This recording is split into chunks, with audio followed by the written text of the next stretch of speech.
Reka dufate Bibiliya zacu dusome mu cete cya kabiri Pawulo yandikiye Timoteyo muri iki gice cya kabiri nyene murongo wa 20 n'uwa 21.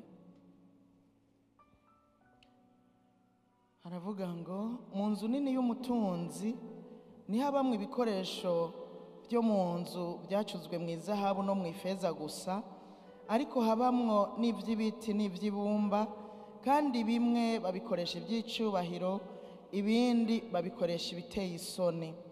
Umuntu ndiyiyeza akitandukanya n'ivyo azoba igikoresho c'icubahiro cejejwe kigiriranye n'icikimazi cyatunganirijwe igikorwa ciza cyose. Amen. Ndabaramukije mu izina rya Yesu. Tuzi ibiganza turamukanye. Haleluya. Shimira Imana kukubona uri ngaha mu nzu y'Imana, no kubera uri muzima, waje kubera uri muzima. Rero nishimwe ko Imana yakuzigamye, ariko nanje ndafise ishimwe ko Imana yanzigamye. Ndifuza ko dusangira iri jambo rivuga ngo igikoresho c'icubahiro. Igikoresho c'icubahiro. Vuga ngo ndifuza kuba igikoresho c'icubahiro. Asha. Nibaza yuko ari bake bifuza kuba ibikoresho by'icubahiro kubera byavuze bake.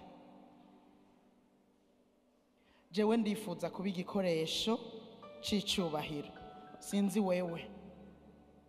Kuko yaba ubyifuza wari kuvuga cyane ukavuga ngo ndifuza kuba igikoresho c'icubahiro. Ndifuza kuba igikoresho c'icubahiro. Amen. Bibiliya iratubwiye yuko mu nzu nini y'umutunzi hataba mw'ibikoresho byakozwe mu izahabu gusa canke mu ifeza, ariko ngo harabamwo n'ibikoresho byakozwe mu biti no mu ibumba. Ibikoresho byakozwe mu izahabu no mu ifeza ni ibikoresho by'icubahiro, bikoreshwa ibikorwa by'icubahiro. Niyo haje umushitsi w'icubahiro niwe bazimana muri ivyo bikoresho, ari ivyo kurya ari ivyo kunywa, niwe bakoreshereza ivyo bikoresho by'icubahiro. Ni ukuvuga ivyo bikoresho by'agaciro. Ibikoresho by'icubahiro bitera icubahiro nyenevyo, kandi bitera n'icubahiro uwo babizimanyemo. Ndabizi neza ugiye kuramutsa umuntu ukabona yakuzimanye mu kantu gakozwe mu izahabu, ntiwobura kunezerwa ukavuga uti yemwe gaye banyubashe. Wonezerwa ukabona yuko wubashwe gose. Rero inzu nini y'umutunzi ni inzu y'Imana. Inzu nini y'umutunzi ni mu bwami bw'Imana, n'ubwami bw'Imana ni inzu y'Imana. Burya naha turi mu nzu nini y'umutunzi. Umutunzi ni Imana data wa twese. Murazi ko ari we mutunzi wa vyose. Ibiriho vyose byaremwe nawe kandi byaremewe kuba ivyiwe. Niwe mutunzi w'ibintu vyose. Aha turi mu nzu y'umutunzi. Muri ino nzu rero burya Imana ituravye ibonamwo abantu b'ubwoko bubiri. Ibonamwo abantu b'ibikoresho by'icubahiro, ikabona n'abantu b'ibikoresho by'ibiteye isoni. Ni ukuvuga ngo ibona abacuzwe mu izahabu no mu ifeza, ikongera ikabonamwo n'abantu bacuzwe mu biti canke mu ibumba. Itubona turi ubwoko bubiri. Sinzi wewe rero icyo ucuzwemwo. Sinzi ko ucuzwe mu ifeza no mu izahabu canke mu izahabu.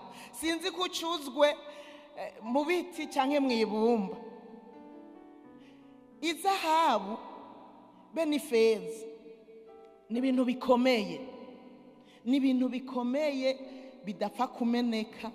Ni ibintu bikomeye bidapfa gusaza. Kandi gituma ari ibintu bikomeye biba byavuye kure, biba byaravugutiwe bigaca mu muriro. ifeza kugira ngo ibe nziza, burya bakiyimba mu kuzimu, izahabu bakiyimba mu kuzimu, biba ari ibintu umuntu ashobora guhonyora, akabihonyora cyangwa akabirengana.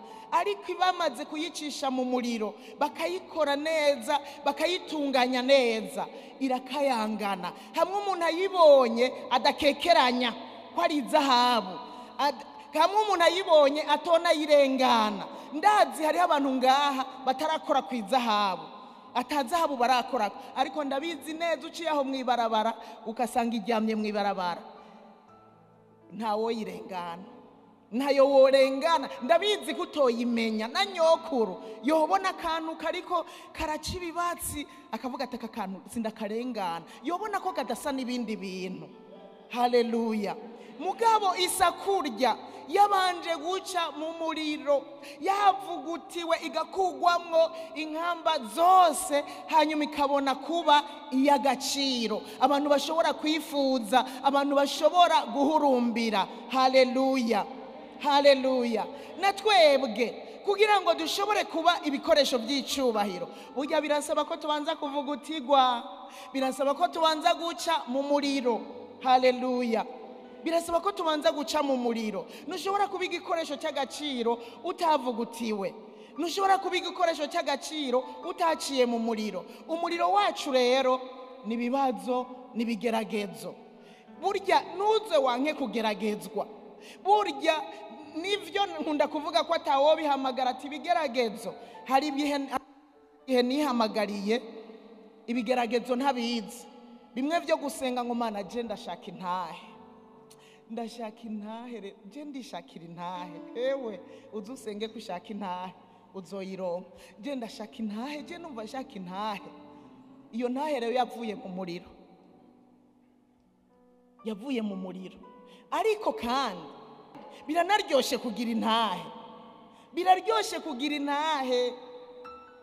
Hari n'umwana wanje yigeze kuvuga ati nukuri none natwe ko kumengo nta ntahe dufise.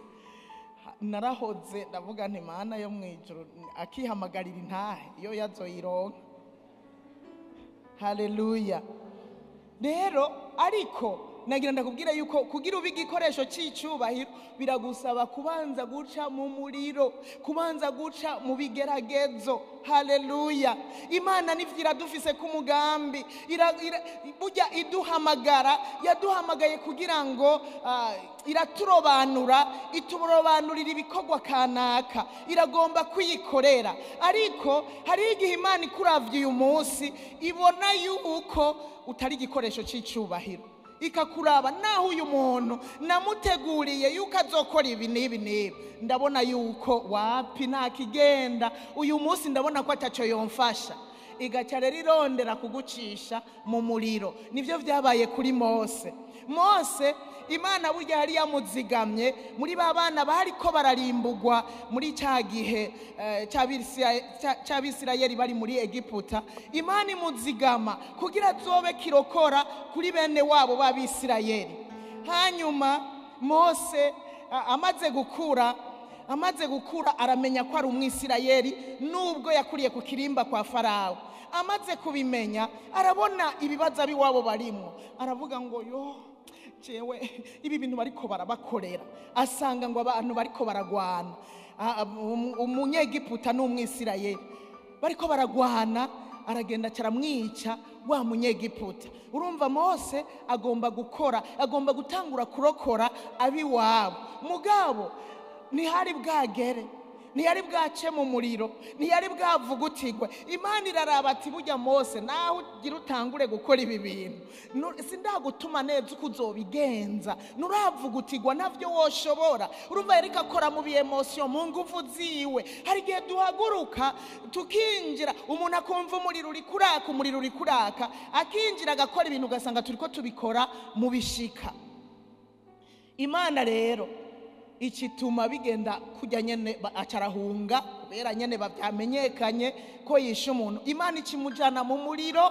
Hari Imidiyani burya yaragiye mu muriro, yaragiye gucugwa, yaragiye gutegurwa kubera ageze Midiyani. Yaciye atangura kuragira intama za sebukwe, atangura kwigishwa kuragira, kuko Imana yari yamutoranije ngo azoragire ubwoko bw'Abisirayeli, aburagire, abuvane muri Egiputa, abujane abushitse mu gihugu cy'isezerano. Imana ikibanza kumutwara kumwigisha kuragira, aragira intama. Kandi natwe murabizi ko turi intama z'Imana, nawe atangura kuragira intama, araziragira. Imana rero ikimusanga aragiye za ntama za sebukwe, hanyuma iramuganiriza rero, iramubwira. Imana ibonye hageze, kandi bashabuye yabimazemo imyaka myinshi, yamaze imyaka myinshi aragira izo ntama. Imyaka 40 niyo yamaze hiyo Imidiyani, ariko aracugwa, ariko arategurwa.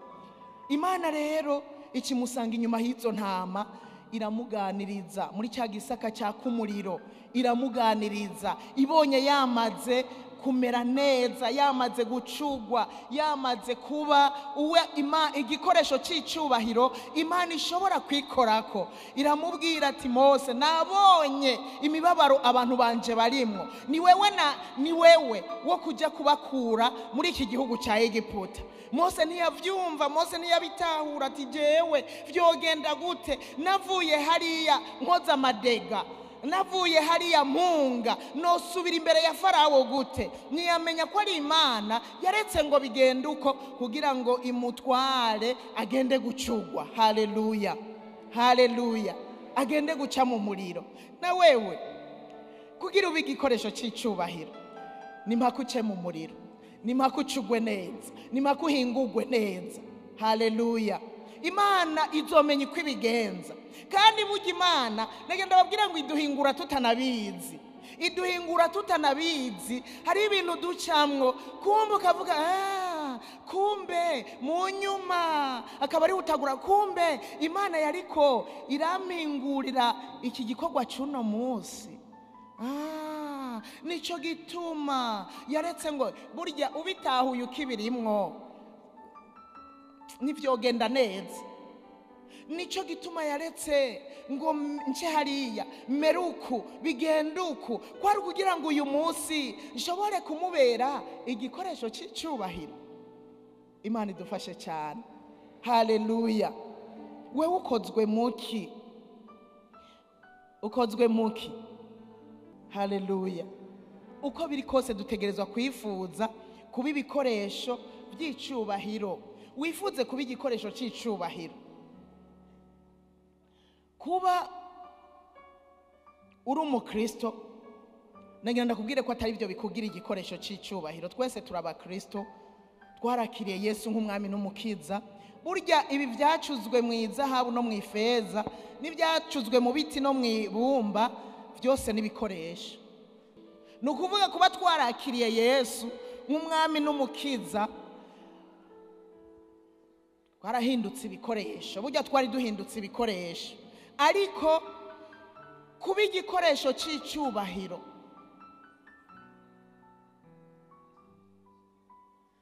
kuba uri umukristo si byo biguhindura igikoresho cy'icubahiro, ariko ubyifuze n'uwundi wese abyifuze, kugira ngo duheshe icubahiro n'ibikoresho, ariko kandi na twebwe biragaruka bikaduhesha icubahiro. Haleluya. Uwundi mugabo yitwa Yobu, burya Yobu nawe yarabaye igikoresho cy'icubahiro. Imana iramwishimira. Burya umuntu yari igikoresho cy'icubahiro, nyeneco aramwishimira, akamwishimira imbere y'abantu. Nk'ufise umukozi by'ukuri umuravye ukabona ko ari igikoresho cy'icubahiro, abashitsi baje uramwishimira, ukamupresenta nk'umukozi wishimira, nk'umukozi unezerererwa. Niko vyagenze kuri Yobu.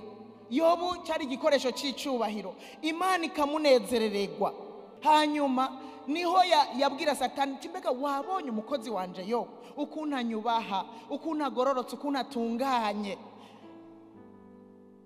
Kubera yamwishimira, yaramwishimira ku buryo yavuga ngo Yobu yaraciye mu muriro, ariko na n'ubu naho yokongera agaca mu muriro ndazi ko atomara amazi. Ibikoresho by'icubahiro Imana irabinezerererwa. Ibikoresho by'icubahiro Imana novuga ngo ifise ifyeri kubw'ivyo bikoresho by'icubahiro. Ariko nagiye gusanga abantu mu nzu y'Imana iyo ari ibikoresho by'icubahiro si Imana ibanezerererwa gusa na bene data. Tweho mu burongozi urumva ubona igikoresho c'icubahiro niworeka kukinezerererwa, ariko na bene data barabanezerererwa kubera abantu b'ibikoresho by'icubahiro usanga ari kimazi, ari abantu b'ikimazi, ari abantu b'ikimazi mu nzu kwa data. Icoma jewe nawe tukifuza kuba ibikoresho by'icubahiro. Haleluya. Abantu b'ibikoresho by'icubahiro barangwa no kwihangana, barangwa no kwihangana. Mwarabonye Yobu ukuntu yihanganye kubera yari asanzwe ari igikoresho c'icubahiro. Abantu b'ibikoresho by'icubahiro kubera baba baraciye mu muriro ntibanyiganyizwa n'utuntu tuje ngo hajaka, ngo banyiganyige batangure kwidoga, ngo banyiganyige batangure kuvuga ngo ndabivuyemwo, ngo mbere ndabihevye. Haba namba. Abantu b'ibikoresho by'icubahiro barihangana kandi erega naho uca mu muriro rimwe, erega si iryo rimwe gusa, uraca mu muriro kugira ngo uvuge utigwe, ariko kandi hari igihe ugera ku bindi bihe Imana ikongera ikagucisha mu muriro, kuko uko tugenda tuduga tuva mu bwiza tuja mu bundi ubanza guca mu muriro. Hari urugezi Imana ishaka kuduga ko irongera ikagucisha mu wundi muriro. Hari ivyo Imana ishaka kongera kugukoresha irongera ikagucisha mu wundi muriro. Ariko muri ivyo byose igikoresho c'icubahiro arangwa no kwihangana, ugasanga arihangana mu bigeragezo. Usomye muri Yakobo 1:2 haravuga ngo mwiyumvire ko ari ivyo kunezerererwa gose nimwagwa mu bibagerageza bitari bimwe, mumenye yuko ibigeze ukwizera kwanyu bitera ukwihangana. Ariko ukwihangana gukwiye guhingura igikorwa cyako ngo mubone gutungana rwose muhinguwe mudahagije na kimwe. Haleluya. Mwiyumvire ko ari ivyo kunezerererwa gose bene data nimwagwa mu bibagerageza bitari bimwe, nibizoba bije kugeza ukwizera kwacu. Ariko kandi niwahagarara neza muri ivyo bije kugeza ukwizera uzobivamwo udugijwe. Haleluya. Haleluya. Niwihangana uzobivamwo uri uw'ikimazi, uzobivamwo uri igikoresho c'agaciro. Imana inezerererwa, mbere na bene data bandi banezerererwa. Ariko kwihangana gukwiye guhingura igikorwa cyako ngo mubone gutungana rwose muhinguwe. Haleluya. Muri uko kwihangana Imana ibiriko irahingura buke buke kugira ngo ubone gutungana rwose wamaze guhingurwa. Haleluya. Haleluya. Hanyuma ugacuba igikoresho ngo udahagije ikintu na kimwe. Imana ishimwe cyane. Kandi rero umuntu niyihanganira ibimugerageza azobihembegwa, uzobihembegwa. Burya abazobivamwo batihanganiye ibibagerageza n'iherezo biragoye ko riba ryiza. Uretse kugira iherezo ryiza bazokwambikwa ibitsibo. Usomye ahanyene muri Yakobo 1:12 haravuga ngo harahiriwe umuntu yihanganira ibimugerageza, kuko niyamara kurama azokwambikwa igitsibo c'ubugingo. Imana itazi kubesha yabikiye abayikunda. Haleluya. Haleluya. Harahiriwe umuntu abayeho yihangana. Mu yandi majambo umuntu yamaze kugezwa akarama agaca abaho yihangana arahiriwe, kuko niyamara kurama ibigeragezo birafise iherezo ryavyo. Niwamara kurama uzokwambikwa igitsibo c'ubugingo. Haleluya. Uzobihembegwa. reka rero nimuze tubeho twihanganye. Ibigeragezo ejo nihaza ikindi kigeragezo, wihangane wigumye kugira ico gitsibo c'ubugingo ntuzogihombe. Haleluya, ntuzogihombe. Aba bantu bihanganye nibo bazovuga nka Pawulo mwisozera ryabo, bazovuga ngo nagwanye intambara nziza. Kubera yagwanye yihangana arangiza urugendo amahoro, azovuga ngo nagwanye intambara nziza, narangije urugendo, nazigamye ukwizera. Haleluya, haleluya. Ese ico misozera ryacu rikaba iryo kuvuga ngo nagwanye intambara nziza. Pawulo yari yagwanye intambara nziza, yaraca muri ibi akihangana, ejo hakaza ibindi akihangana. Mwisozera yumva arangije agihagaze neza, yumva arangije akiri igikoresho kidasanzwe imbere y'Imana, aravuga ngo nagwanye intambara, ariko arasozera urugendo. Nagwanye intambara nziza, nagwanye intambara nziza, nsozereye urugendo, nazigamye ukwizera. Haleluya. Arongera aravuga ngo ibisigaye rero mbikiwe igitsibo c'ubugingo, kandi namwebwe mwese muzobandanya kumwizera mukihangana, murakibikiwe.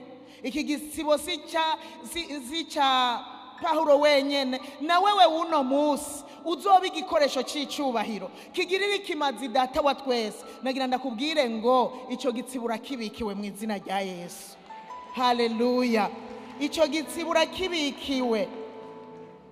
Wame wifuza kuba igikoresho c'icubahiro, kuko ibikoresho by'icubahiro bikoreshwa ivy'iteka, bikoresha ivy'iteka kandi bikongera bigahesha iteka nyenevyo. Kindi bisaba kugira ngo ube igikoresho c'icubahiro, n'uyu murongo wa 21 havuze ngo umuntu niyiyeza akitandukanya n'ivyo bitagira ikimazi, akitandukanya n'ikibi cyose, azoba igikoresho c'icubahiro kigirira ikimazi nyeneco kandi cyatunganirijwe igikoresho ciza cyose. Kwiyeza, kwitunganya, kwitandukana n'ikibi.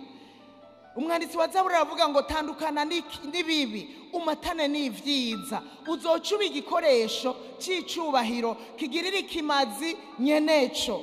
Birasaba kwiyeza uko bukeye uko bwije kugira ngo tube ibikoresho by'icubahiro. Biradusaba kwiyeza, biradusaba gutandukana n'ivyaha, biradusaba gutandukana n'ibinyantege nke. Nitube ibikoresho by'ibiteye isoni ngo dusange turiko dukoreshwa ibiteye isoni, ariko dutandukane n'ivyo, tumatane n'ivyiza kugira ngo duhinduke ibikoresho by'icubahiro. Petero, icete ca mbere Petero yanditse igice ca mbere umurongo wa 18 haravuga ngo muzi yuko ivyo mwacungujwe ngo muve mu ngeso zanyu z'imburakimazi mwatojwe n'abasogokuruza, atari bishira nk'ifeza canke izahabu, ariko mwacungujwe amaraso y'igiciro kinini nk'ay'umwagazi w'intama utagira agasembwa canke ibara, niyo ya Kristo. Niyo ya Kristo. Ko twacungujwe amaraso y'igiciro kinini, ndabinginze dutandukane n'ibitagira ikimazi. Twacungujwe amaraso y'igiciro, wategerezwa kumenya ngo ko nacungujwe amaraso y'igiciro nanje nduwe igiciro, negerezwa kwitwara nk'umuntu w'agaciro. Ko nacungujwe amaraso y'igiciro, reka ntandukane n'ibitagira ikimazi, hanyuma kugira ngo mbe igikoresho cy'agaciro kuko nacungujwe igiciro kinini. Haleluya, haleluya. Mwaguzwe igiciro kinini. Niko Pawulo yandikiye aba bantu b'i Korinto mu gice cya 6 umurongo wa 20. Arababwira ngo kuko mwaguzwe igiciro kinini, nuko rero mushimisha Imana mu mibiri yanyu. Ko twaguzwe igiciro kinini mu kubaho kwacu, reka tubeho dushimisha Imana no mu mibiri yacu, dushimisha Imana. Iyi mibiri ntigakoreshwe ibitera soni, iyi mibiri ntigakoreshwe ibitukisha izina ry'Uhoraho, ariko ko twaguzwe igiciro kinini, burya nitwe twari dukwiye kuba ibikoresho by'agaciro. Birasaba rero ko twitandukanya n'ikibi cyose hanyuma ibyo dukora byose tukabikora dushimisha Imana, mbere n'ibikorwa n'imibiri yacu tukabikora dushimisha Imana. Paulo yandikiye Abaroma aravuga ngo ndabahanura kubw'imbabazi z'Imana, mutange imibiri yanyu ibi bimaze bizima vyera bihimbara Imana, ngo kugira kuyikorera kwanyu kubuko ikimazi. Burya iyi mibiri tutayitandukanije n'ibibi, tutayitandukanije n'ivy'imbura kimazi, nituzokora ibikorwa bihimbara Imana, nituzoba ibikoresho by'icubahiro. Birasaba ko tubamba imibiri yacu, birasaba ko twiyanka kugira ngo bikunde tuba ibikoresho by'icubahiro. Erega hari ibyo tureka gukora kubera tugomba guhesha Imana icubahiro, biragusaba kwiyanka kugira ngo ube igikoresho c'icubahiro. Nimwishushanye n'ivy'iki gihe, ivy'iki gihe n'ibikorwa vy'imburakimazi, ivy'iki gihe biriko biratwara abantu benshi muri gehinomu. Ivy'inosi niwishushanya n'inosi, harimwo ibintu muri kino gihe biteye ubwoba. Niho Pawulo hari muri kiriya gihe ibazeyo haba uno munsi niho iri jambo ahubwo dukwiye kunarivuga gose. Nimwishushanye n'ivya kino gihe, uko isi iriko iragenda kino gihe biteye ubwoba. Nimuze tureke kwishushanya navyo, niho tuzoba ibikoresho by'icubahiro bigirira ikimazi nyenevyo. Dutandukane n'isi kandi imitima yacu tuyishire kuvyo mwijuru.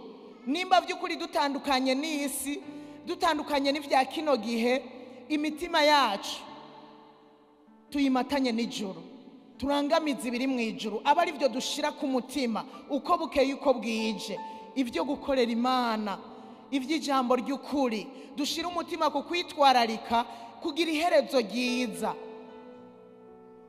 Handi ho nitwatandukana n'ibibi, nitugira ico tuhashize, tukabandanya imitima yacu kuyishira ku vyo ngaha, bizotugora. Isi iriko irashirana n'ivyifuzo vyayo, kandi ikindi nobibutsa, burya isi iratwanka.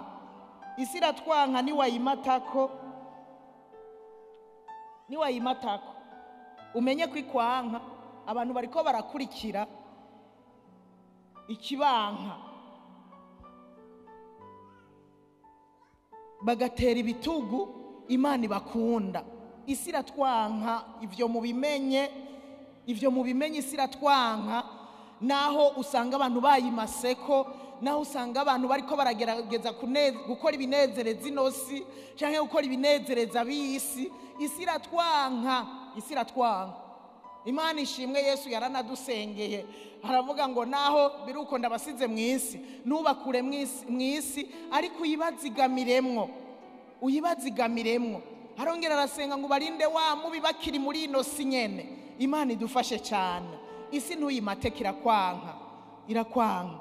Reka duhinduke, tugire umwete n'ishaka ryo kurondera kuba ibikoresho by'icubahiro mu kwiyeza. Nukuri twiyejeje. Paulo nivyo yandikiye Timoteyo, niwiyeza bene data babwire, nibiyeza bakitandukanya n'ibitagira ikimazi, vy'ukuri bazoba ibikoresho by'icubahiro. Sinzi rero uno munsi kuri igikoresho c'icubahiro mu nzu kwa data, sindabizi. Sinzi ivyo uri kurakora, sinzi kuri kurakora, kuko nivyo wowe uri kurakora utiyejeje n'ibikorwa vy'ifagusa. Kuko umuntu ashobora kumasika agakorera Imana, agasa n'uri karakorera Imana, mugabo hariho ibibi binyegeje, hariho ibyaha binyegeje.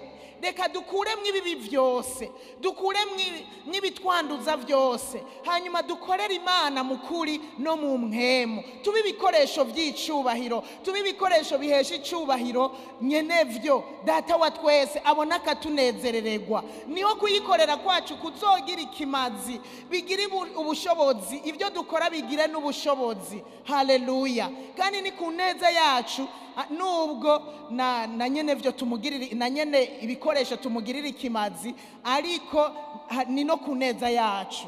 Twavuze ko tuzobihembegwa, tuzogira iherezo ryiza, biteko tubihembegwe. wifuze kuba igikoresho cy'icubahiro. Kandi n'Imana yacu burya nagira ndababwire yuko irifuza ko tuba ibikoresho by'icubahiro. Nicyo yaduhamagariye ngo tumukorere, ariko tumukorere twejejwe, tumukorere turabe ikimazi. Iravyifuza. Nawe uyu munsi woba wumva yuko utari igikoresho cy'icubahiro, hariho ivyizigiro kuko uko ibumba riri mu kuboko k'umubumbyi niko natwe turi mu kiganza cy'Uhoraho. Birashoboka rero yuko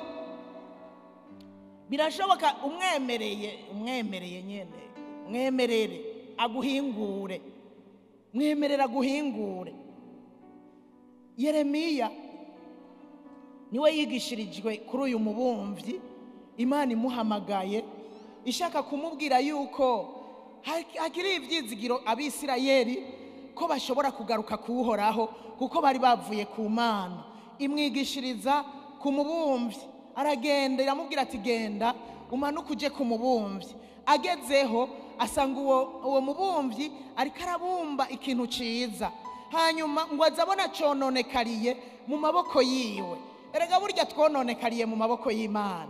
Imana yaraduhamagaye. Hariho nabononekarira ha mu nzu y'Imana, twononekariye mu biganza vyiwe. Hariho nabononekarira hanyene mu nzu y'Imana bakahapfira, yinjira sohoka mugabo agenda yarapfuye. Ico yari karabumba ngo cononekarira mu maboko yiwe. Kimaze kononekara, wa mubumbyi ngo acarafata ibumba aragifyonyanga ngo akibumbamwo ikindi gishasha kimeze uko agomba. Haleluya. Hariho ivyizigiro. Mwemerere gusa, mwemerera kubumbabumbe, mwemerere aguhindure mushasha, mwemerere aho bigeze hose. Ndaguhinginze umwemerere, birashoboka. Uyu munsi fata ingingo gusa, umubwire uti ndakwihaye, ndi mu maboko yawe, ngenza ugushaka, ndifuza kuba igikoresho c'icubahiro.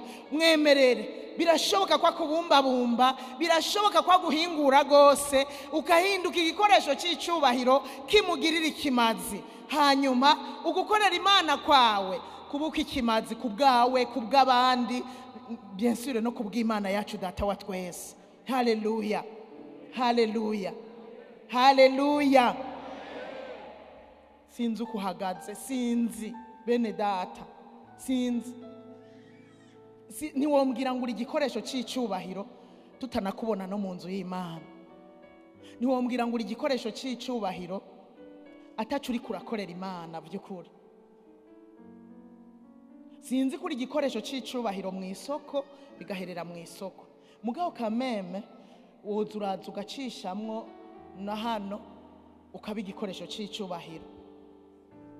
Woza uracishamwo ukaja no muri serire ukaba igikoresho c'icubahiro. No muri serire barakeneye ibikoresho. Cyangwa ngirana kubera aragashengero gatoya, ariko kariya gatoya naho nyene ugiye woba igikoresho c'icubahiro. Haleluya. Sinzi uri kukorera Imana iki uyu munsi, ikintu wokwerekana uri kurakorera Imana hamwe yokwishimira ikaja imbere y'abantu canke na Satani kavuga ngo uyu muntu ni igikoresho canje c'icubahiro kuko aranyubaha, aratunganye gose, ivyo akora bikora mu kuri no mu mpwemu. Mbega uruw'Imana yokwishimira uno munsi, uruw'Imana yoshingira intahe imbere y'abantu bimeze gute? Nawe uri kurakora, uri kubikora n'umutima umeze gute? Uri kubikora utunganye? Kuko Imana yishimiye Yobu kubera yaratunganye. Sinzi uko uhagaze uno munsi, ariko nengenda kubwire ngo Imana irifuza ko tuba ibikoresho by'icubahiro. Najewe nawe twari dukwiye kwifuza cyane kuba ibikoresho by'icubahiro kuko biraryoshe.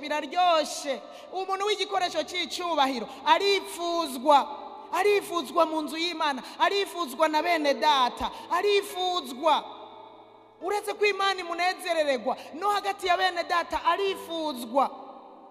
Kuwa gatanu batubwiye ijambo yuko ingabire zacu iyo turiko turazikoresha tuba bikimazi kuri bene data. turaba bikimazi bene data bakaryoherwa bakamererwa neza. Kanatsinda nta muntu yiga ivyamwa, nimba hari ivyamwa biva muri wewe biribwa n'abandi, none uri gukora gute? Uri gukorera Imana ibiki? Bimeze gute? Vyifashe gute? Uri igikoresho c'icubahiro. Imana muri kino gihe c'ikanguro irakeneye ibikoresho by'icubahiro, igomba wewe ngo igukoreshe muri bino bihe. Ni naco yaguhamagariye, nico gituma utapfuye, nico gituma ukiriho. Igomba ngo uhinduke igikoresho c'icubahiro. Kandi navuze ngo hariho ivyizigiro, niwemera gufyonyange, niwemera guhingure, n'umwankire reka gukwepa, emera guhingure, hanyuma umubere igikoresho c'icubahiro. Haleluya, haleluya, haleluya. Emera agufyonyange, kuko turibumba mu kiganza c'Uhoraho, turibumba mu kiganza c'Uhoraho. Kandi umwemereye by'ukuri araguhingura gose, araguhingura kugira icyaremwe gishasha, hanyuma ucuhinduka uw'ikimazi. Sinzi bangahe wagiriye ikimazi, sinzi kubayeho uri uw'ikimazi, ariko navuze ngo iyo turaba ikimazi turifuzwa, urifuzwa. Reka rero twemere aduhingure gose. Umuntu agomba guhingurwa n'Uhoraho.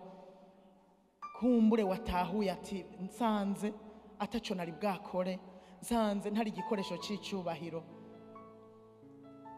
Nagomba dusengana Imana, dusenga Imana kugira ngo uyu munsi duhingurwe, dufate ingingo muri iki gihe c'ikanguro wifuze kuba igikoresho c'icubahiro. Muri iki gihe c'ikanguro Imana irakeneye ibikoresho by'icubahiro, kandi bisaba ko ari wewe wumva ko uhagurutse, wumva ko wemereye Imana ikaguhingura, hanyuma ucuja ku kivi n'uwundi ku ruhande rwiwe. Hanyuma umuntu wabigikoresha haherereye, uwundi agenda bigikoresha haherereye. Hanyuma ya misi duhurira hamwe tuza kunezererwa, gushima Imana ivyo Imana iba yadukoresheje n'ahatandukanye uretse ngaha mu nzu y'Imana.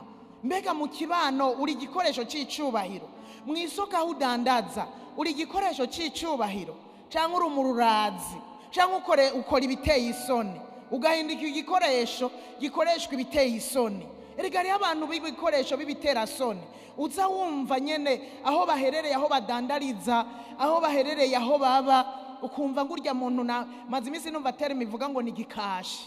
Igikashi nyene kirabishe kurya, nta ukirya igikashi. Kera nahora mbona abantu bajya ibikashi kubw'ubukene, kubw'inzara, mugabo uwo yaba ari umuntu wa mwisho, wa mwisho. Igikashi, umuntu w'igikashi nta umwifuza. Abapatrone b'ibikashi, abavyeyi b'ibikashi, abana b'ibikashi imbere y'abavyeyi nawo bifuza. Nukuvuga ngo iyo uri kurakorera sinzi uko bimeze, aho uherereye sinzi uko bimeze, ibikoresho by'icubahiro birifuzwa. Wifuza kugumana na abantu b'ibikoresho by'icubahiro, wome ngo mwogumana, barakora ukanezerwa, bakavuga ukanezerwa, baba bikimazi kuri benshi. None nawe uri uw'ikimazi kuri benshi muri ubu buzima bwa Gikristo. Kuva wakiriye Yesu nk'umwami n'umukiza, uri kimazi kuri bangahe? Uri kimazi kuri bande? Mu kibano uri uw'ikimazi. Reka dusenga Imana, reka dusenga Imana, duhumirize amaso yacu, tugomba dusenge idushoboze kuba ibikoresho by'icubahiro. Nimba wari umaze iminsi ukorera Imana by'ukuri, wayikorera utayihimbaye, niwisabira imbabazi kugira uhinduke igikoresho c'icubahiro. Ko twiyejeje nta kabuza turaba ibikoresho by'icubahiro. Data, mu izina rya Yesu turi imbere yawe, ishengero ryawe, twese turi hano. Uturavye utubonamwe abantu babiri, abantu bakoreshwa iby'icubahiro n'abantu bakoreshwa ibiteye isoni. Sinzi umwe wese ari hano, ndazi ko ariko arisuzuma mu mutima wiwe.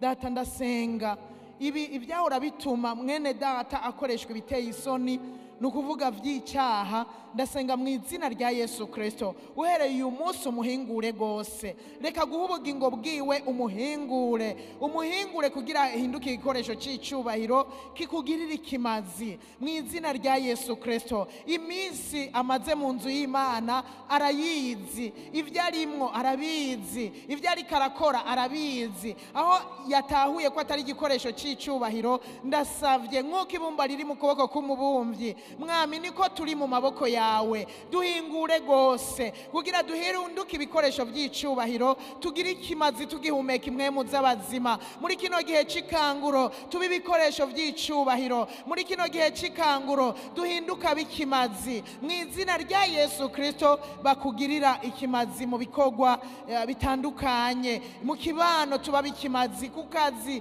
aho dukorera tuba ikimazi, abana baba bikimazi, aho baba bari ku ishure baba bikimazi, twese hamwe tube ibikoresho vy'ikimazi. Uzoba ukoze cyane, nuko turagushimiye ko tugiriye neza, kandi turizeye muri iyi minsi kugiye kuduhingura kugira tube ibikoresho vy'icubahiro mu gihe c'ikanguro mu izina rya Yesu Kristo, amen.